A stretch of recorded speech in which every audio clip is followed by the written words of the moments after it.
That morning, I left the apartment a little later than usual. I hadn't eaten breakfast, barely had time to brush my hair, and forgot to take the umbrella I always kept by the door. But none of that mattered. The moment I stepped outside, I paused just for a breath. The air was crisp, and for the first time in what felt like weeks, the spring sunshine broke through the endless clouds that hung over Portland like a wet curtain. It was warm, not the suffocating warmth of summer, but the kind that wrapped gently around your shoulders, whispering that maybe, just maybe, today wouldn't be so bad. I walked faster, clutching my tote bag, checking the time. Only 2 minutes left before my shift at the pharmacy began. Luckily, it was just a few blocks away, tucked between a bakery and an old hardware store. As I passed the trees lining Hawthorne Boulevard, I noticed tiny green buds breaking through the winter gray branches. Birds were chirping. Strangers smiled at one another. It felt like the world had finally exhaled. "Good morning. You're glowing today," my coworker Lisa greeted me as I pushed through the door. "Let's see if the customers let me keep that glow," I joked, slipping into my white coat. I headed straight to the front to assist the early rush, the usual parade of elderly regulars stocking up on prescriptions just in case. I didn't mind. There was a rhythm to it, and I liked knowing I was helping people. Then my phone rang. I excused myself and answered quickly, thinking it might be Michael. Instead, a deep male voice greeted me. "Hello, is this Julia Dawson?" "Yes. Who's calling?" "This is Brian Simmons. I'm Michael Dawson's supervisor." The smile on my face vanished. "What happened?" "There was an accident at the site. Your husband was hurt. He's been taken to Portland General." My heart dropped. I could barely speak. "Is he alive?" "Yes, but you should get there. Now." I didn't even hang up properly. I turned to Lisa, my hands trembling. "I have to go. It's Michael. There was an accident." She didn't ask questions. "Go. I'll cover for you." And just like that, the sunshine disappeared. The drive to Portland General felt endless, though I was barely aware of the streets flying past my window. My fingers gripped the steering wheel so tightly they turned white. I kept replaying the man's words over and over. "Your husband was hurt." Hurt how? Hurt where? Why was he even on a job site? Michael was an architectural designer.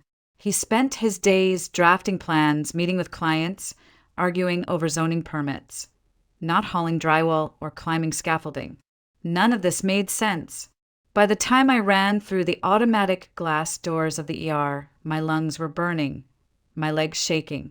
At the reception desk, I barely managed to say my husband's name.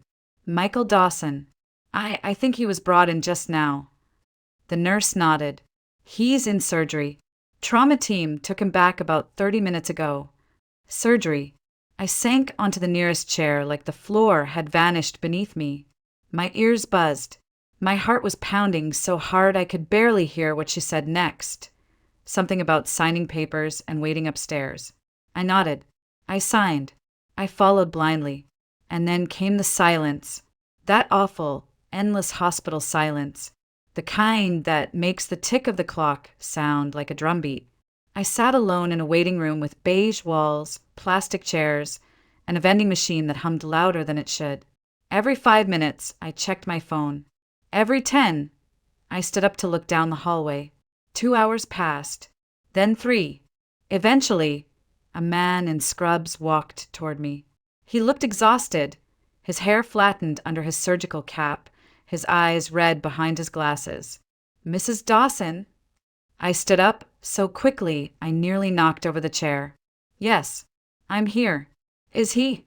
"He made it through surgery," the doctor said. "Your husband suffered a serious spinal injury. A large section of construction material collapsed and struck his lower back. Will he be okay?" I asked. "Will he walk?" The doctor hesitated. I saw it in his eyes before he spoke. "We stabilized him. We relieved the swelling. That part went as well as we could have hoped. But it's too early to know about long-term mobility.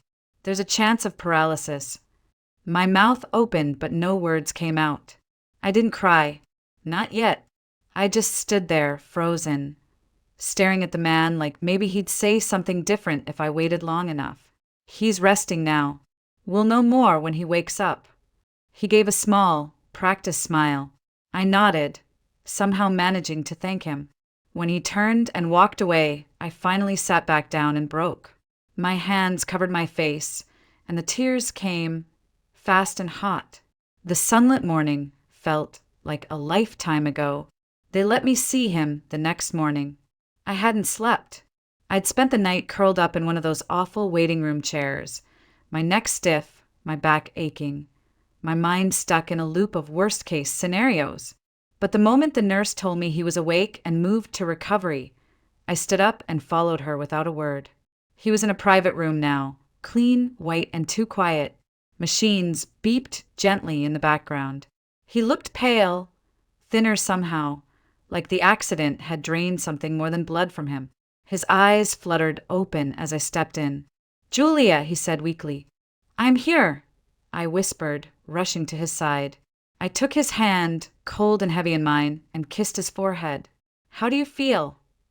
I asked, though I already knew the answer. Michael didn't respond right away. He looked down at the blanket covering his legs. Then he looked back up at me, his expression clouded with something I couldn't quite read. Shame? Fear? Maybe both. "I can't feel them," he finally said. "My legs. I can't feel anything below the waist." The words hit like a brick. I held my breath, blinked, and forced my voice to stay calm. "It could be the anesthesia," I said, my thumb brushing his hand. "The doctors said it's too soon to tell. You just had surgery. These things take time." "I asked the nurse," he whispered. She wouldn't say much, just kept repeating that the doctor would explain everything later. But I know. Something's wrong. Really wrong. I wanted to cry, but I didn't. I couldn't. I leaned closer and said what I needed him to hear. Even if I wasn't sure I believed it yet. "We're going to get through this. You're not alone. I'll do whatever it takes to help you walk again, Michael. I promise." He nodded barely, then closed his eyes again. I stepped outside to make the calls. The first one was to Natalie, our daughter. She was still in college, nearly 100 miles away, and I didn't want to panic her, but she needed to know. She cried softly, then offered to come home. "No, sweetheart. You focus on your studies. I've got this," I told her, pretending my voice wasn't shaking. The second call was harder. Agnes. The moment I explained what had happened, her voice sharpened. "I'll be on the next bus. Someone needs to take care of my son." I tried to protest, but it was useless. She was coming. At exactly 7 a.m. the next morning, the doorbell rang. I opened the door still in my robe, hair damp from a half-finished shower, and there she was, Agnes Dawson, standing tall with a suitcase in one hand and a garment bag in the other, like she was checking in for an extended stay at a hotel. I took the earliest Greyhound," she said without greeting. "He needs me." Before I could say a word, she brushed past me into the apartment, her perfume trailing behind like a warning. She dropped her bags by the hallway closet and began scanning the living room with a disapproving frown, as if sizing up all the ways I'd failed since the last time she visited. "I'll take the guest room," she announced. "Or rather, that couch, since you never thought to have a proper space ready." I bit my tongue. "Can I make you some coffee?" "No need. I brought my own grounds. Yours is too weak." I forced a smile, nodding like this wasn't already unbearable. By mid-morning, I'd called the pharmacy and requested a few days off. My manager was understanding, thank God. I didn't tell her the real reason wasn't just Michael's condition, but that I suddenly had to manage a second patient, one who didn't take kindly to silence or boundaries. At the hospital, Agnes transformed. She marched into Michael's room like a general inspecting her troops, smoothing his blanket, adjusting his fore, scolding the nurses for not answering call buttons fast enough. Within an hour, She had memorized the names of the entire floor staff and barked them like orders. "This mattress is too firm. My son has a spinal injury, not a paper cut," she snapped at one poor aide. I tried to step in to soften the edges, but it was like chasing a storm with a broom. Every time I spoke, she countered. Every suggestion I made, she rephrased it louder, as if it were her idea all along. Michael lay there, silent, eyes bouncing between us like a man watching a tennis match he never wanted to attend. He never intervened. Maybe he didn't have the energy, or maybe he didn't want to choose sides. Agnes, however, had already chosen hers, and it wasn't mine.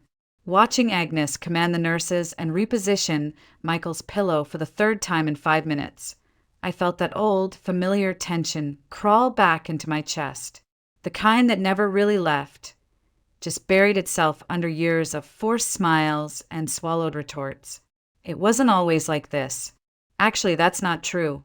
It was always like this. From the moment Michael first brought me home to meet her, I knew I wasn't what she wanted. I had dressed carefully, brought a bottle of wine, even baked a pie from scratch because Michael said his mom loved homemade things. She didn't even touch it. She looked me up and down and said, "So you're the one." "Humph, small town girl with big dreams, is that it?" I laughed awkwardly, thinking she was joking. She wasn't. Agnes never bothered with subtlety. Every dinner, every visit, she found new ways to remind me I wasn't part of their world. Her tone carried the kind of passive aggression that felt more like a scalpel than a knife. Precise, sharp, always leaving a mark. But the worst moment came one night, just before Michael proposed. I couldn't sleep.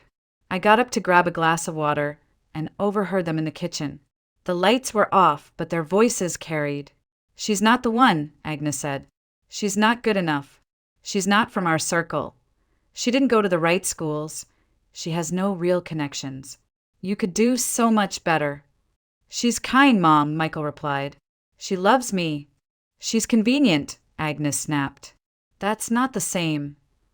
I stood frozen behind the hallway wall, glass in hand, heart cracking open. I should have walked away right then, but I didn't, because a week later, Michael got down on one knee in our tiny apartment and asked me to marry him. And I said yes because I loved him, and I wanted to believe that was enough. Our wedding was small but beautiful. Friends, a few coworkers, and yes, Agnes. She wore gray, like she was mourning, sat stiffly during the ceremony, didn't smile once during photos. Then came the toast. She stood glass in hand and said, "To Julia, you've managed to land yourself a wonderful man. He's loyal, hardworking, and far more generous than most. And to Michael, well, sweetheart, I always hoped you'd end up with someone extraordinary. But sometimes life gives us surprises."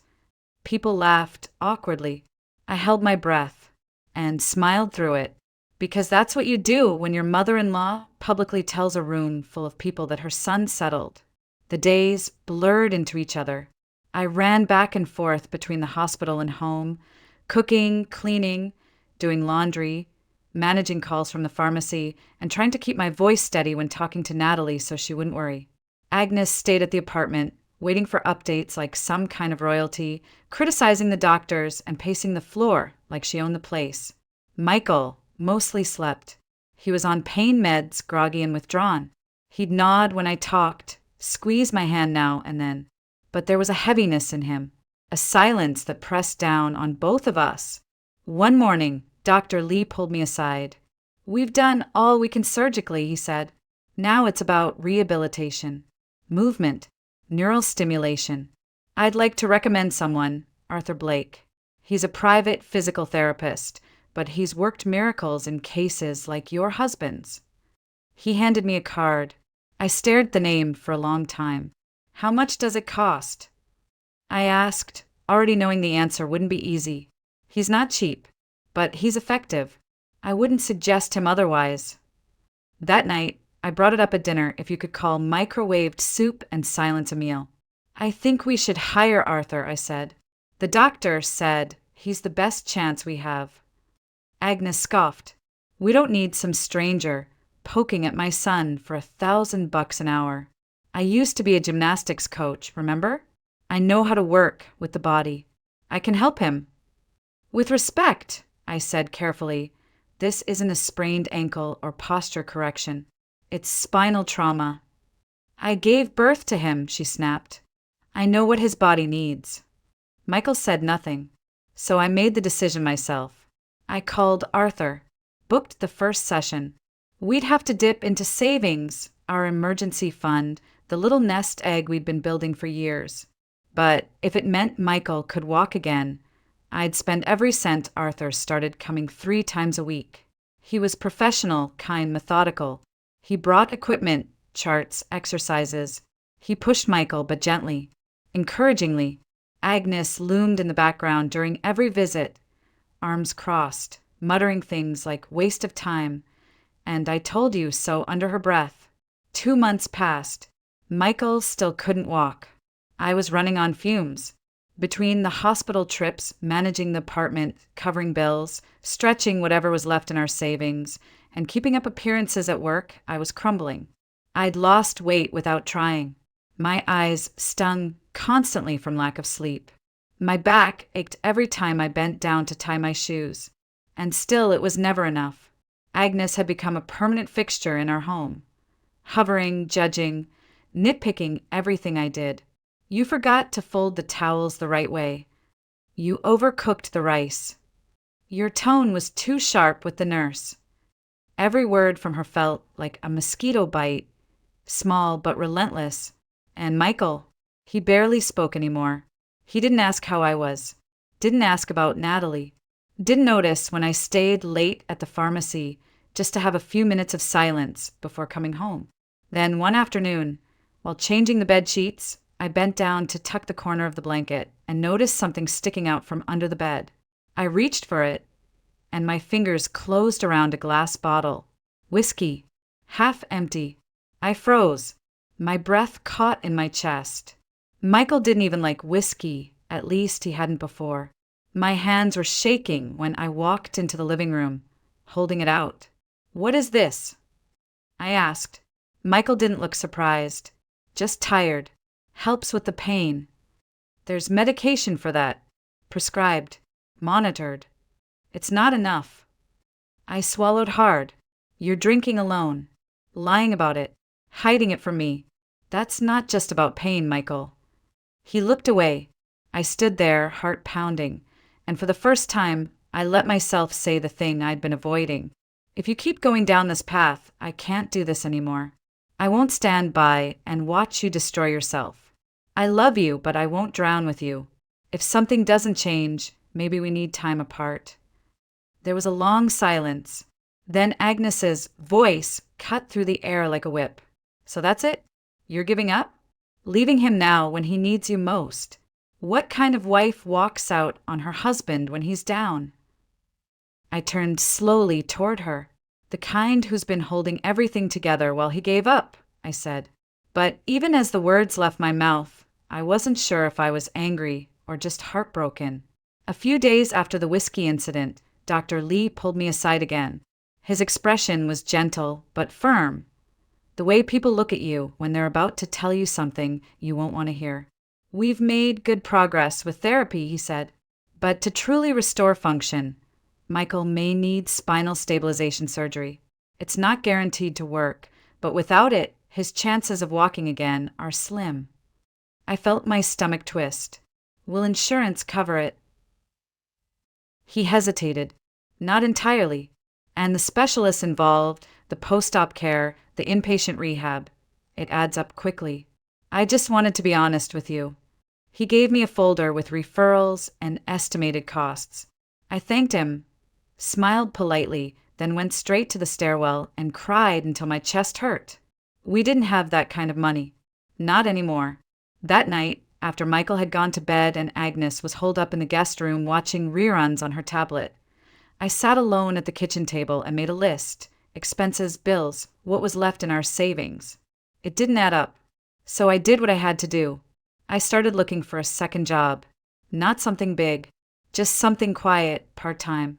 A few hours in the evenings, maybe weekends. I didn't care what it was, cleaning, stocking shelves. anything that paid in cash or weekly checks. At the pharmacy the next day, during my lunch break, a woman rushed in asking for painkillers. I handed her the bottle, and as she looked up to say, "Thank you," we both froze. "Julia," she said, lowering her sunglasses, "is that you?" It took me a second. Then I saw it. Behind the sleek blonde hair and designer blazer was Ina Harper. We went to high school together. She used to be the quiet girl with freckles and braces. Now she looked like she ran half the city. "Oh my God, I can't believe this," she said. "You still live in Portland." We talked for a minute before my break ended. She asked about Michael, and I gave her the edited version. Then she surprised me. "I manage a boutique hotel downtown. We've been having turnover with our cleaning staff. It's not glamorous, but the pay's decent and the hours are flexible. Interested?" I nodded before she even finished. "I am. I really am." "Great. Come in tomorrow. I'll show you around." I didn't tell Michael or Agnes. I just packed my sneakers, changed into scrubs after my pharmacy shift, and started working both jobs. Because if no one else was going to save him, I would. It was my 10th straight day without a break. I'd clocked out of the pharmacy at 4 p.m., changed in the staff bathroom, grabbed a granola bar, and headed straight to the hotel. My feet ached, my lower back was screaming, and I still had 6 rooms to clean before I could even think about rest. Ina had texted earlier, "You're on 3rd floor, detail tonight. 307 through 312. The 3rd floor was always the worst. Business travelers, expensive rooms, twice the mess. But I didn't complain. I needed the hours. Room 310 was near the end of the hall. I knocked twice, waited, then swiped the keycard. "Housekeeping," I called out. No answer. I stepped inside, dragging the cart behind me, ready to do the usual. Strip the bed, empty trash, check the minibar. But I stopped cold. There, standing near the window, was Michael, my husband, on his feet, not in a wheelchair, not struggling, not holding on to anything, standing, walking, moving with ease. And he wasn't alone. A young woman, blonde, maybe mid-20s, legs like a model and wearing a silk robe, had her arms draped around his shoulders. She was laughing. He was smiling. Their faces were inches apart. Neither of them noticed me right away. I was frozen in the doorway, gripping the handle of the cart like it could hold me upright. For a second, I thought I might be dreaming, hallucinating. Then Michael turned. His smile disappeared. "Julia!" My name in his voice snapped me back. I didn't speak, didn't scream, didn't throw anything. I just turned around and walked out. Fast. My breath caught in my throat, my chest tightening with each step. I didn't want him to see me cry. I didn't want to give him that. The elevator took too long, so I ran down the stairs, out through the lobby, into the street. It was dark now. The air was colder than I remembered. And just like that, the worst night of my life began. I didn't get far, just a block down the street before I heard him behind me. His voice calling my name, his footsteps growing louder, faster. "Julia, wait. Please wait." I stopped, not because I wanted to, but because I needed to hear what kind of lie he was about to sell me this time. He jogged up beside me, slightly breathless but very much functional. No cane, no brace, no limp, just a man who had been pretending to be broken. "Please," he said again, "it's not what you think." I stared at him. "Really? Because it looks a lot like you walking just fine in a hotel room with another woman wrapped around you." He raised both hands like a cop defusing a standoff. Okay, I know how it looks, but it wasn't, God, it wasn't about her."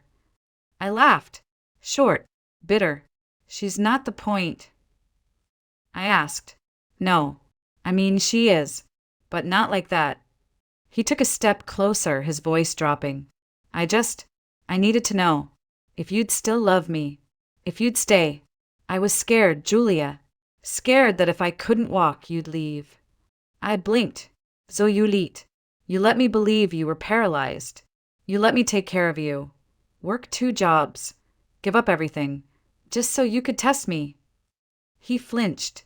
Arthur helped more than we expected. I was walking again weeks ago, but I wasn't ready to tell you. I thought if I told you too soon, maybe you'd walk away anyway. I needed to be sure. I shook my head, mouth dry. And the girl? I asked. His eyes dropped. Alyssa. She's the daughter of my old boss. I was trying to get my job back. She offered to speak to her dad on my behalf. That's all. I stared at him in disbelief. That's all? She was practically draped over you. She said that's how her father listens, he muttered. I didn't do anything. You didn't have to, I whispered. You already did enough. The hurt wasn't just about the affair, real or not. It was the betrayal of trust, the manipulation, the fact that while I was scrubbing hotel floors to pay for a surgery he no longer needed, he was playing games with my heart and smiling through it. By the time I got home, I was shaking with everything I hadn't said. The argument I thought I would have with Michael, about betrayal, about humiliation, about how utterly small he'd made me feel, burned just beneath the surface. I walked through the door ready to scream, but my phone rang before I could even take off my coat. Natalie. I answered immediately. Honey. She was crying. I could hear it in her breath. Mom, she whispered. I didn't know who else to call. My heart clenched. What is it? What's wrong? I'm pregnant, she said, her voice cracking. And I don't want to be. I sank into the edge of the couch, my anger with Michael evaporating like smoke. Oh, sweetheart, I don't know what to do, she said. Max is scared. I'm scared. We're still in school. It's the worst timing. I feel like I ruined everything. I closed my eyes, held the phone tighter. You didn't ruin anything, I said gently. You just need to breathe. We'll figure this out together. I've been thinking about ending it, she admitted. I know that sounds awful, but no, I interrupted softly. It doesn't sound awful. It sounds honest. But don't make that decision alone. Let's talk. Face to face. Can I come see you? She paused. Really? I'll be there tomorrow. We'll talk everything through. And listen, Nat, if you decide to keep the baby, I'll help you. You won't be alone. She cried harder, this time with relief. And in that moment, I felt something shift inside me. I had spent so long trying to save a man who didn't want saving, and completely forgot I already had someone worth fighting for. Someone who needed me, who trusted me, who still believed I was good. That night, after everyone went to sleep, I packed a single suitcase. I left a note on the kitchen table, short, direct, final. I told Michael I was filing for divorce, that I didn't hate him, but I no longer knew who he was, and that I refused to keep living in a home built on lies. I didn't look back. I moved 2 weeks later, a quiet city not too far from Natalie's campus, just enough to give her space, but close enough to be there when she needed me. With the money from the divorce settlement, what little was left after the lawyers and the hospital bills, I bought a modest 2-bedroom apartment on the 2nd floor of an aging brick complex. The walls were thin. The plumbing groaned every time I ran hot water, but there was a small balcony that caught the morning sun, and the living room smelled like fresh paint and new beginnings. Natalie stayed with me for the final months of her pregnancy. We cooked together, folded baby clothes, and talked about everything: her fears, her hopes, the messy pain we both carried.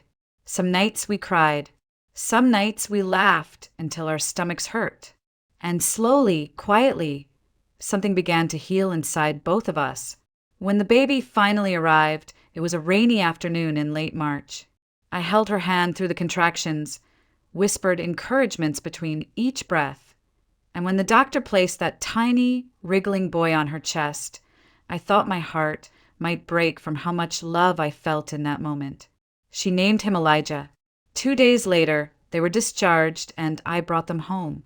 That morning, I stood by the window, rocking Elijah in my arms. He was warm, soft, impossibly small.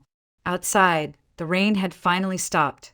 Pale sunlight spilled through the thin curtains, casting a golden haze across the room. Natalie was asleep in the next room, exhausted but peaceful.